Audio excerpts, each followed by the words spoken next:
판초와 탱자의 죽기 전에 가야 할 꿈의 여행지 50곳 이야기 21번째. 오늘 말씀드릴 이야기는 탱자가 2008년도 하나투어 남아프리카 5개국 순방 패키지 투어로 15일간 그리고 2017년도 자유여행으로 6박 8일 동안 남아공을 다녀온 경험을 토대로 이야기 드리는 두 번째 아프리카 여행의 매력에 대한 이야기입니다. 오늘도 그냥 결론부터 말씀드리자면 탱자는 그 당시도 지금도 사파리 투어가 그렇게 매력적이지 않았습니다. 2008년도 그 당시에 하나투어 남아프리카 여행 프로그램의 경비가 550만원 정도였는데요. 지금은 아마 거의 1500만원 정도 하는 걸로 알고 있습니다. 어느 날 친구한테서 연락이 왔습니다. 6명이 되어야 패키지 투어가 손익분기점을 넘어서 출발을 하는데 지금 사람이 모자란다. 같이 가지 않겠느냐. 그래서 내가 혼자 가도 추가 비용 없이 독방을 내주면 가겠다는 조건을 내걸어서 독실 추가 비용 70만원을 할인받고 여행에 참가를 했습니다. 결과적으로 8명이 2008년도 추석 연휴를 포함해서 패키지 투어를 갔었는데요. 가서 보니 정말 재미있게도 8명 중에 3명이 치과의사였고 1명이 의사였습니다. 다르게 말하면 한 커플 말고는 전부 의사 아니면 치과 여사였다는 이야기죠. 그래서 그런지 정말 분위기가 좋았습니다. 어느 식당을 갔는데 식당 주인이 어느 모임에서 왔느냐고 물으시더군요. 그래서 우리 어느 모임이 아니고 그냥 패키지 팀이라고 그러니까 깜짝 놀라시더군요. 식당 주인 사장님의 말씀은 딱 도착해서 분위기를 보면 패키지 팀인지 같은 가족이나 친구끼리 온 팀인지 알 수가 있는데 패키지 팀이 이렇게 화기애애하고 좋은 분위기의 경우는 처음 본다고 신기해 하시더군요.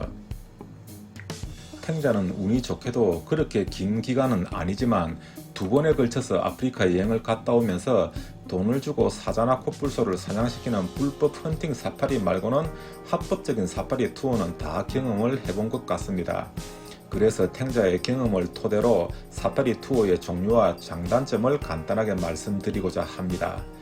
남아프리카에 가면 사파리를 할 수 있는 장소를 크게 국립공원 사파리 게임 드라이빙과 사설농장 사파리 두 가지로 분류할 수가 있습니다.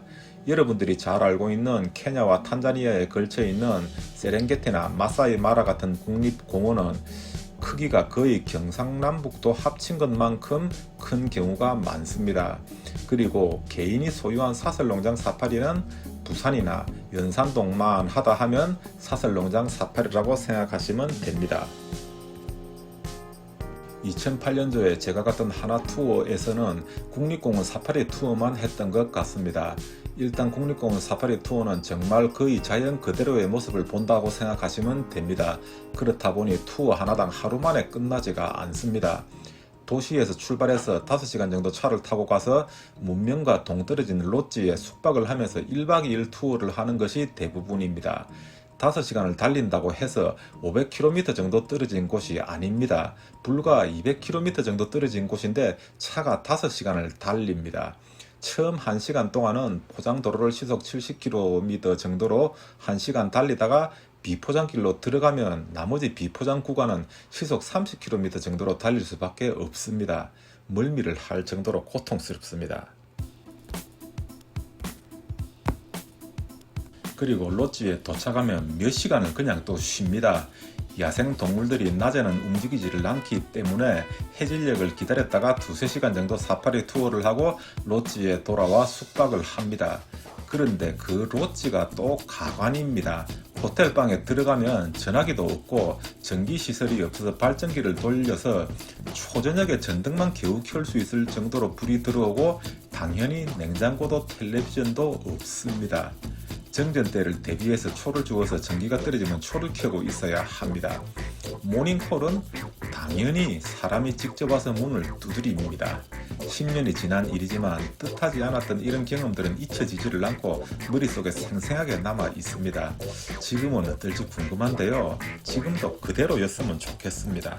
그 당시만 해도 탱자가 금전적인 여유가 별로 없던 시절이라 팁 1달러를 아끼기 위해서 캐리어를 내가 끌고 방까지 가곤 했는데 지금 생각해보면 그게 제일 후회됩니다. 사파리의 로지 호텔에 도착하면은 우리 여행객 인원수에 맞춰서 직원들이 10명 정도가 나와서 기다리고 있었습니다. 각 방까지 끌고 캐리어를 끌고 가지고 1달러를 받기 위해서 말입니다. 탱자 그 당시만 해도 자유여행할 때 돈 아끼기 위해서 오만 짠챙이 짓 하던 습관이 남아 있어서 그 사람들이 내 가방을 들어주는 것을 거부하고 그냥 내가 끌고 갔었는데요. 내한테 1달러는 아무것도 아니지만 그 사람들한테는 1달러가 며칠 생활비였다고 하더군요. 정말 후회됩니다. 인생은 항상 후회의 연속인 것 같습니다. 아이고, 또 이야기가 딴 데로 흘렀네요. 국립공원 사파리 이야기로 넘어가 보겠습니다. 국립공원 사파리를 크게 또 세 가지로 분류를 하면은 초원 사파리, 호수 사파리, 보트 사파리 이렇게 세 가지로 이름 지어서 설명을 드리겠습니다. 가장 일반적인 사파리가 투어 차량을 타고 초원을 달리면서 빅5 등 야생동물을 찾아다니는 초원 사파리입니다. 탱자 기억해보니 2008년 그 당시 이미 킬리만자로를 조망할 수 있는 암보셀리 국립공원은 사막화 현상이 일어나고 있어서 먼지만 날리고 별로 재미가 없었고, 탄자니아의 세렝게티와 이어진 케냐의 마사이마라 국립공원은 상대적으로 뭔가 풍요롭고 구경할 만했습니다.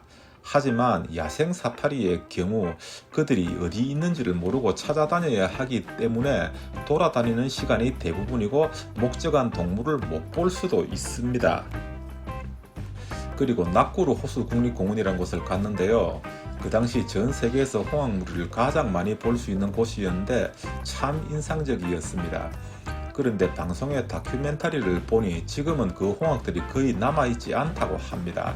하여튼 뭐든지 때가 있는 것 같고, 특히 여행에서는 그 때를 놓치면 다시는 기회가 돌아오지 않는 경우가 많은 것 같습니다. 그리고 세 번째, 보츠와나의 강에 보트를 타고 가는 보트 사파리가 있었는데요. 탱자는 개인적으로 보츠와나의 보트 사파리가 제일 인상적이었습니다. 코끼리떼가 강을 건너는 모습은 정말 지금도 눈에 선하고요. 체력적으로 그렇게 힘들지도 않았습니다. 탱자가 경험한 국립공원 사파리 이야기는 여기까지입니다. 국립공원의 특성상 관광객을 위해 돈을 벌기 위한 목적이 아니라 자연보호가 목적이다 보니 오히려 관광객이 경험할 수 있는 것이 제한이 됩니다. 사실 최근에는 이것만으로도 관광객들이 사자들의 사냥을 방해하고 생육을 방해해서 문제가 된다고 하더군요. 반대로 농장 사파리는 다릅니다. 개인이 농장을 만들어 놓고 동물들을 사서 가둬 놓고는 돈을 벌기 위해서 관광객들을 위해서 만들어 놓은 곳입니다.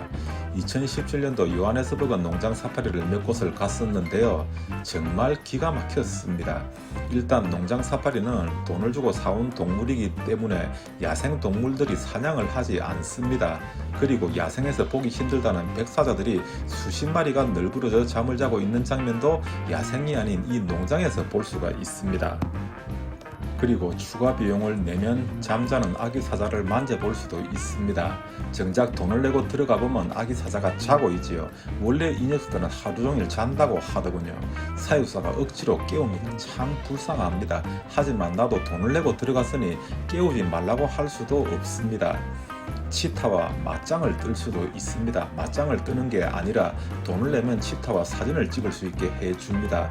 마침 순서가 제일 마지막이었는데 고된 노동에 스트레스를 받은 치타가 내가 다가가자 나를 향해 선빵을 날렸던 것이지요. 탱자 간발의 차이로 치타한테 두들겨 맞은 최초의 한국 사람이 될 뻔했습니다. 그리고 이 농장 사파리는 그리 멀리 있지 않습니다. 도심지 가까이에 있다 보니 1시간 만에 가서 30분 만에 구경하고 나올 수가 있습니다. 저는 그렇게 해보고 싶지도 않은 사파리 투어를 웬만한 한국 사람 어느 누구보다도 많이 경험한 사람이 되었습니다. 그래서 뭐 별로 하고 싶은 생각이 더 이상은 없는데요. 그래도 많은 일반인과 여행 전문가들이 여행의 가장 경이로운 경험 중에 하나로 야생에서 사자를 만나는 것을 꼽는 것을 보니 꿈의 여행 탑 50 중에 집어넣지 않을 수가 없을 것 같네요.